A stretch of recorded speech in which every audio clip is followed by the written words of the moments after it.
বুদ্ধি থাকলে মানুষ কি না করতে পারে। কত মানুষ দৈহিক পরিশ্রম করেও সঠিক ফল পায় না, আবার কত মানুষ শুধুমাত্র বুদ্ধি খাটিয়েই সফল হয়। কেন বললাম এই কথা জানবো আজকের পর্বে।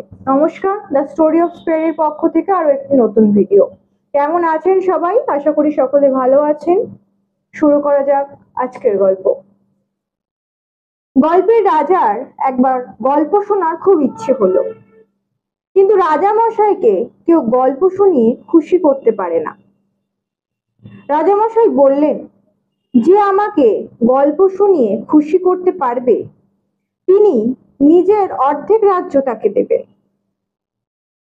আর খুশি করতে না পারলে তার কান কেটে নেবেন। এই কথা শুনে অনেকেই দেশ বিদেশ থেকে রাজামশাইকে অনেকেই গল্প শোনাতে আসেন, এই আশায় যদি রাজার অর্ধেক রাজ্য পাওয়া যায়। কিন্তু কেউ রাজামশাইকে খুশি করতে পারে না, বরং উল্টে শর্ত মতো একটা কান হাতে নিয়ে ফিরে যায়। সেই দেশেই একজন নাপিত থাকতো। সে ছিল ভারী অলস, কিন্তু খুব চালাক।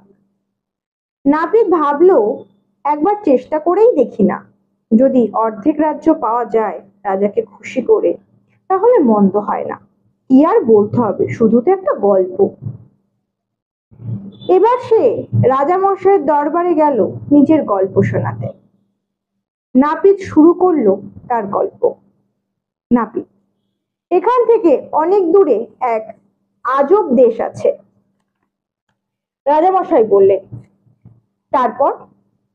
সেইখানে অনেক দিন আগে ভারী নামজাদা এক রাজা ছিলেন। নাপিত বললেন, তার রাজ্যে একবার এধার থেকে আরেক ধারে যেতে 6 মাস সময় লাগতো। রাজা বললেন, তারপর? সে রাজ্যের মাটি ছিল সরেস। রাজা আবার বললেন, তারপর? তাতে 1 সের ধান বুনলে 10 সের পাওয়া যেত। রাজামশাই আবার বললেন, তারপর? তাই দেখে রাজা তার রাজ্যের সকল জমিতে ধানের চাষ করলেন। রাজা আবার বললেন, তারপর? তারপর? সেই খবর পেয়ে পঙ্গপাল যা এলো তা 10 দিকে ছেয়ে গেল। আকাশে হাওয়া চলবার জো নেই।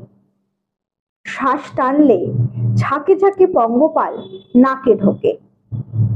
রাজামশাই আবার বললেন, তারপর? তারপর? বেটারা এসেছে ধান খেতে, কিন্তু রাজার গোলা এতটাই মজবুত যে কোনো পঙ্গপাল তাতে ঢুকতে পারল না। তারপর 11 দিনের দিন কতগুলো ছোকরা পঙ্গপাল কোথা থেকে যেন একটা বিদবার করেছে। অনেক ঠেলাঠেলি করলে তা দিয়ে ভিতরে ঢোকা যায়। তারপর? তারপর? রাজামশাই আবার বললেন। আবার বের হতে গেলে বাকিরা তাকে টানাটানি করে বের করে।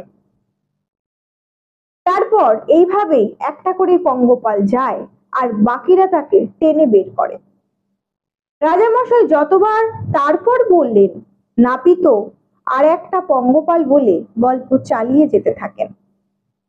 এমন টানা 2 দিন চলার পর রাজামশাই বললেন, এবার থাম, অর্ধেক রাজ্য নিয়ে আমাকে ছেড়ে দে, আমি একটু হাঁপ ছেড়ে বাঁচি। গল্পের নাম তারপর, লেখক উপেন্দ্র কিশোর রায়চৌধুরী। কেমন লাগলো অবশ্যই জানাবেন, ভালো লাগলে লাইক ও শেয়ার করবেন। ধন্যবাদ। দেখা হবে আবার অন্য কোনো ভিডিওতে।